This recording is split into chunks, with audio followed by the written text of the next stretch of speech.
My father secretly changed his will to leave everything to my stepmother, saying, "You are too young." The words echoed in my mind like a haunting melody that refused to fade. I stood frozen in the lawyer's office, gripping the edge of the polished mahogany table as if it were the only thing keeping me upright. The air was thick with an oppressive silence, broken only by the occasional shuffle of papers or the distant hum of traffic outside.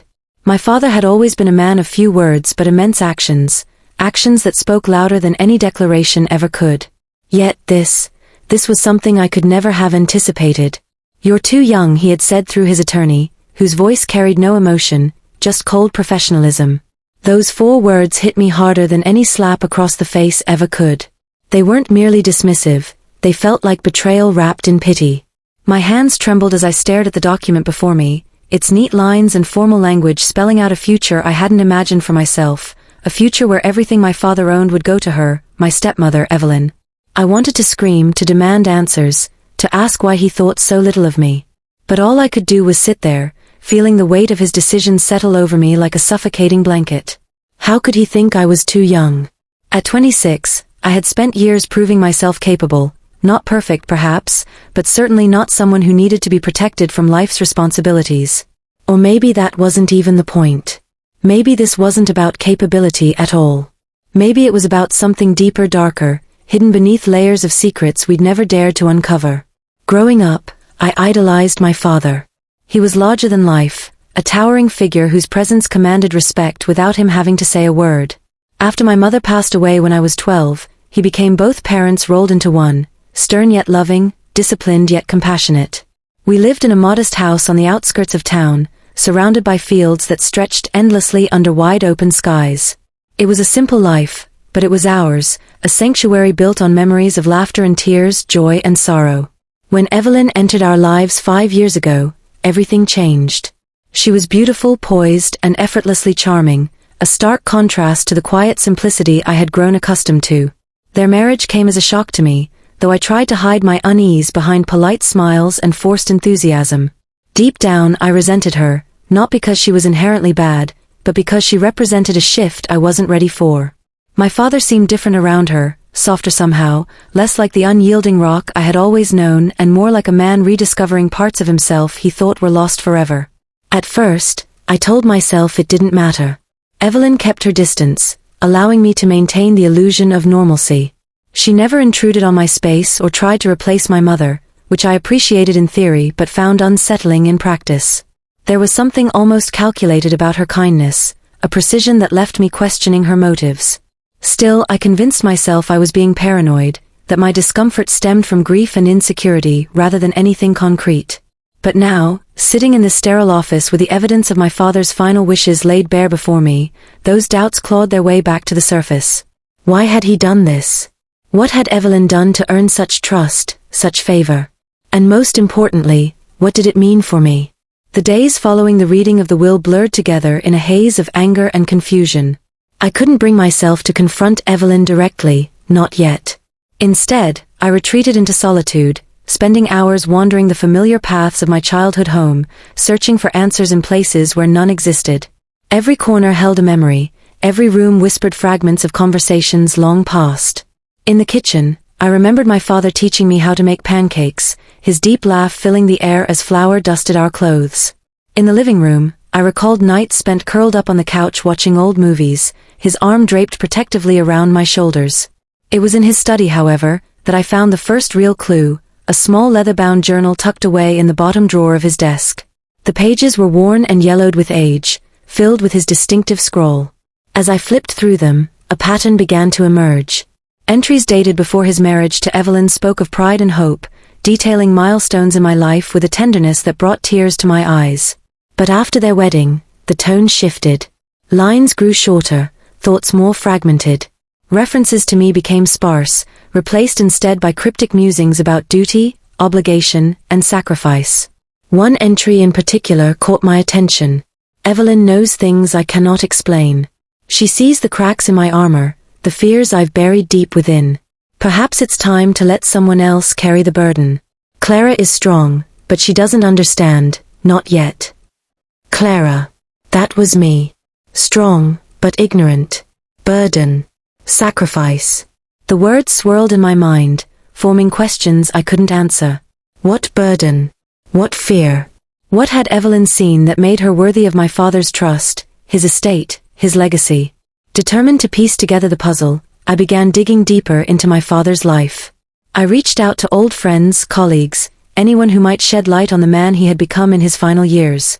Most offered vague condolences and platitudes, unwilling or unable to provide meaningful insight. But then there was Margaret, my father's lifelong friend and confidant. Her response was immediate and urgent. Come see me. Margaret lived in a quaint cottage nestled among rolling hills, far removed from the chaos of the city. When I arrived, she greeted me with open arms, her expression a mix of sadness and resolve. Over steaming cups of tea, she revealed details I had never known, stories my father had kept hidden even from me. He loved you more than anything, she began, her voice trembling slightly. But he also carried guilt for things he couldn't change, choices he regretted. Your mother's death, it destroyed him. For years, he blamed himself, believing he should have done more, been better. And then Evelyn came along, offering him redemption, or so he thought. Redemption.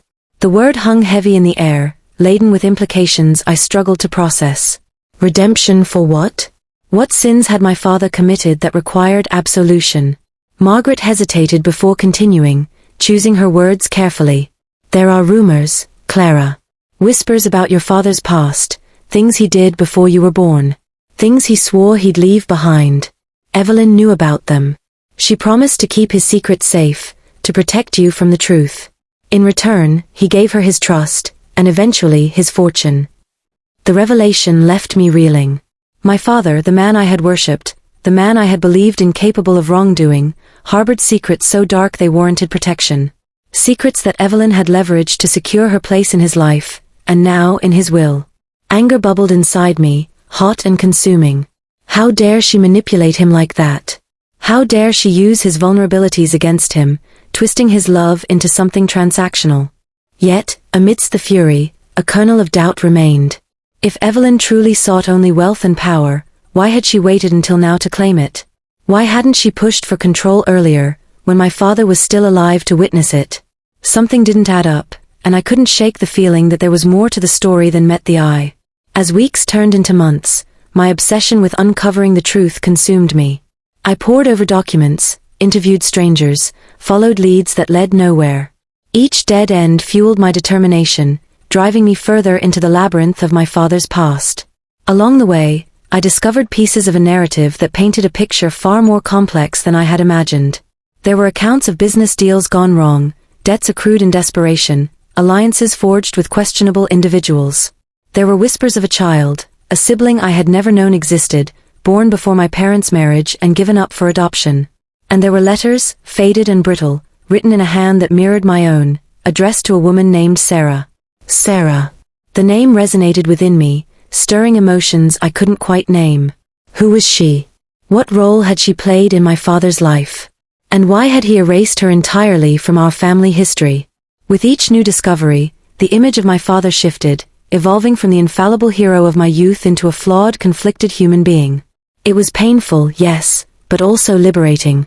For the first time, I saw him not as a monument to be revered but as a person capable of mistakes, regrets, and redemption. And perhaps in understanding him, I could begin to understand myself. But the journey was far from over. Evelyn remained an enigma, her motivations obscured by layers of half-truths and carefully crafted facades. Was she truly the villain I perceived her to be, or was she simply another victim of circumstances beyond her control?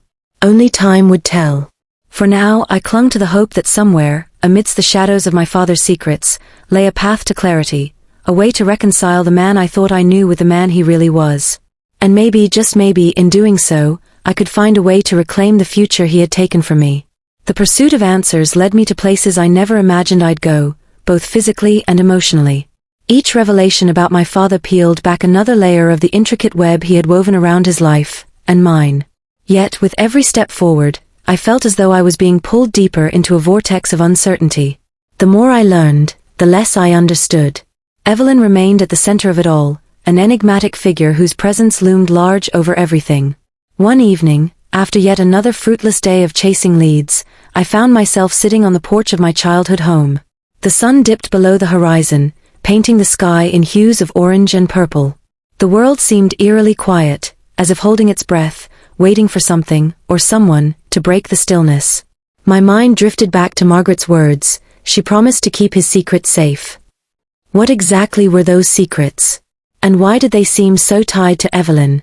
A soft rustle behind me startled me out of my thoughts. Turning quickly, I saw her standing there, Evelyn. She wore a simple sweater and jeans, looking nothing like the poised, polished woman I'd grown accustomed to seeing. Her expression was unreadable, neither hostile nor welcoming. For a moment, we just stared at each other, two strangers bound by grief and suspicion. "I've been meaning to talk to you," she said finally, breaking the silence. Her voice was hesitant, almost fragile, a stark contrast to the confident demeanor she usually projected. "I know you must have questions." Questions didn't begin to cover it. Anger surged within me, but I forced myself to stay calm. This was the first time she had approached me directly since the will reading, and I wasn't about to let emotions get in the way of uncovering the truth. "Then start talking," I replied evenly, gesturing for her to sit beside me. She hesitated before taking a seat, her hands clasped tightly in her lap. For several moments, she said nothing, staring off into the distance as though gathering her thoughts. When she finally spoke, her words came slowly, deliberately. "You think I manipulated your father," she began, glancing at me briefly before looking away again. "That I somehow coerced him into leaving everything to me. But that's not what happened, Clara. Not even close." Her use of my name caught me off guard. It felt intimate, personal, as though she were trying to bridge the gap between us. I stayed silent, letting her continue. "Your father, he carried burdens most people couldn't fathom. Burdens that weighed heavily on him every single day. He trusted me because I was the only one who knew the full extent of them. And yes, part of that trust involved his decision regarding the will. But it wasn't about money or power, it was about protection." "Protection?" I echoed skeptically. "From what?"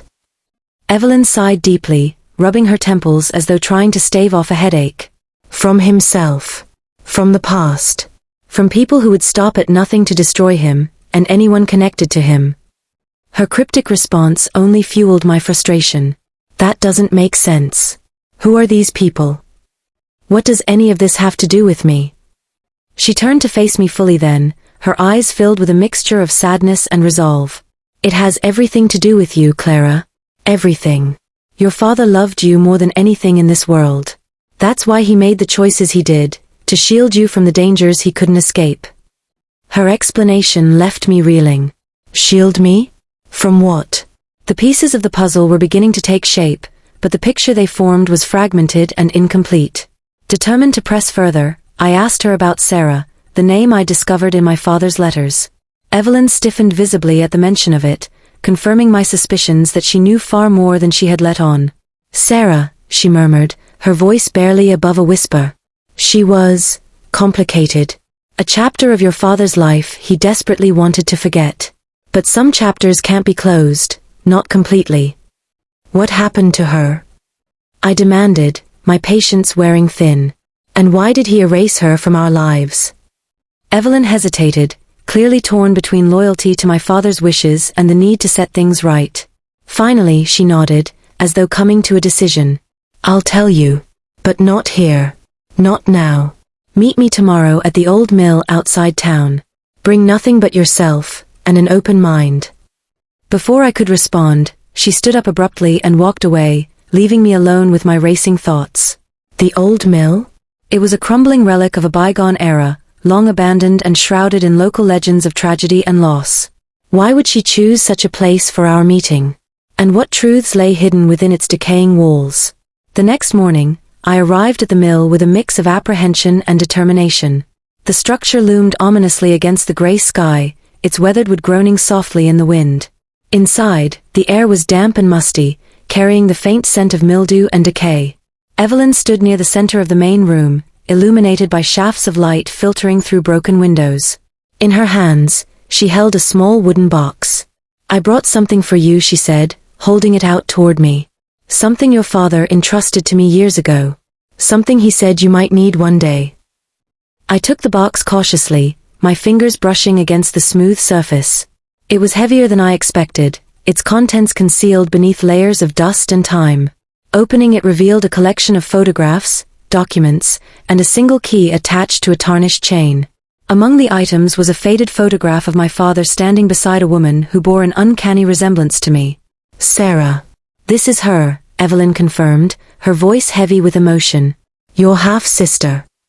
The revelation hit me like a freight train, knocking the wind out of me. Half-sister? How was that possible?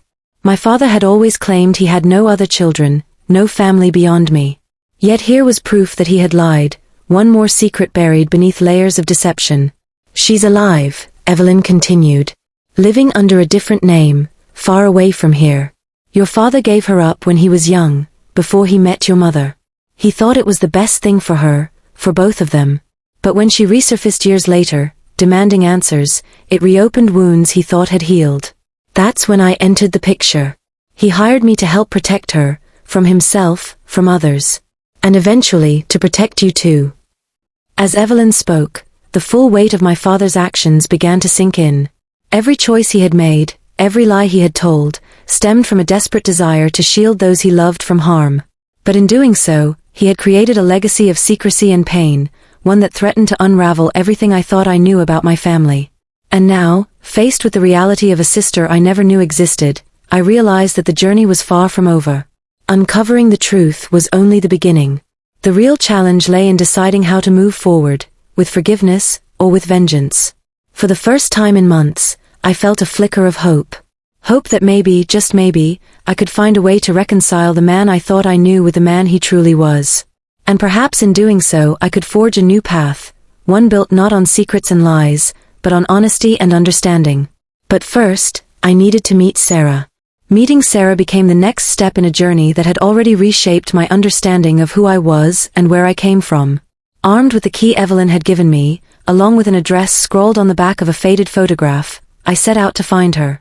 The drive took me through winding roads lined with towering trees, their branches forming a canopy above me as if shielding me from the truth I was about to uncover. My heart pounded in anticipation, each mile bringing me closer to answers, and perhaps closure. When I finally arrived at the small cottage tucked away in the countryside, I hesitated before knocking. The house was modest but charming, with flower boxes spilling over with vibrant blooms and smoke curling lazily from the chimney. It looked like a place filled with warmth and life, qualities I hadn't expected when imagining Sarah's existence. Taking a deep breath, I knocked gently. The door opened to reveal a woman who could have been my mirror image. Her hair was darker, her features slightly sharper, but there was no denying the resemblance. She stared at me for a moment, confusion flickering across her face before recognition dawned. "Clara?" she asked softly, her voice tinged with disbelief. I nodded, unable to speak past the lump in my throat. She stepped aside, inviting me in without another word. Inside, the air smelled of lavender and freshly baked bread, comforting yet foreign. We sat across from each other at a small wooden table, neither of us speaking for several minutes. Finally, she broke the silence. "I wondered if you'd ever come," she said, her gaze steady despite the vulnerability in her tone. "After Dad passed. I thought maybe you'd want to know." "Dad," I echoed, the word feeling strange on my lips. To me, he had always been just my father, a singular figure in my life. Hearing someone else refer to him so casually was jarring. "Did you know him? Really know him?" Sarah smiled faintly, a mixture of sadness and fondness in her expression. "Not as well as I wanted to. He kept his distance, said it was safer that way. But he visited sometimes, wrote letters when he couldn't be here. He loved you, you know, more than anything." Her words stirred conflicting emotions within me. Part of me wanted to believe her, to accept that my father's actions, even the ones that hurt, stemmed from love. But another part remained guarded, unwilling to let go of the anger and betrayal I'd carried for so long. "Why did he give you up?" I asked bluntly, needing to hear the answer even though I feared it might break me. She sighed, folding her hands on the table. "Because he thought he was protecting me. Back then, his life was complicated, dangerous, even. He didn't think he could give me the kind of future I deserved. So he made the hardest decision of his life and walked away. But he never stopped caring, Clara. Never." Over the next few hours, we talked about everything, our shared past, our separate lives, and the man who connected us both. Sarah told me stories about our father, stories I'd never heard before, glimpses of a side of him I barely recognized. She spoke of his regrets, his hopes, and the lengths he went to ensure her safety. As painful as some of those revelations were, they also painted a fuller picture of who he truly was, flawed, yes, but deeply human. By the time I left Sarah's home, I felt lighter somehow, as though a weight I hadn't realized I was carrying had been lifted. For the first time since reading my father's will, I allowed myself to consider the possibility that his decisions weren't born out of malice or indifference, but out of profound, albeit misguided, love. Returning to my own life, I found myself reflecting on all I had learned. The secrets my father had hidden weren't excuses for his actions, but they provided context, a way to understand why he had done what he did. And while I still struggled with the choices he had made, particularly regarding Evelyn, I began to see them not as betrayals, but as desperate attempts to shield those he cared about from harm. Evelyn, too, became less of a villain in my eyes. Though I would never fully trust her, I came to recognize that she had played a role in safeguarding my family's fractured legacy. In her own way, she had tried to honor my father's wishes, even if it meant making sacrifices of her own. Months later, I stood once again in my father's study, this time with a clearer mind and a fuller heart. The journal I had discovered earlier lay open on his desk, its pages now familiar. I traced my fingers over his handwriting, feeling a sense of connection I hadn't felt before. He wasn't perfect, but he had loved fiercely, and imperfectly. That was something I could forgive. As I closed the journal, I noticed a small envelope tucked inside the cover. Curious, I opened it to find a letter addressed to me. My hands trembled as I unfolded it, reading the words he had written in his final days. My dearest Clara, if you're reading this, it means I'm gone, and I can only hope that by now, you've begun to understand why I made the choices I did. I know I've caused you pain, and for that, I am truly sorry. But please believe me when I say that every decision I made was driven by love, for you, for Sarah, for everyone I hold dear. I entrusted Evelyn with the responsibility of protecting what matters most, because I knew she would do whatever it took to keep you safe. She may not be perfect, but neither am I. All I ask is that you try to see beyond the surface, to find the truth beneath the layers of secrecy. You are stronger than you realize, Clara. Stronger than I ever was. Trust yourself, trust your instincts, and don't let fear dictate your path. The world is waiting for you, and I know you'll make it proud. With all my love, Dad.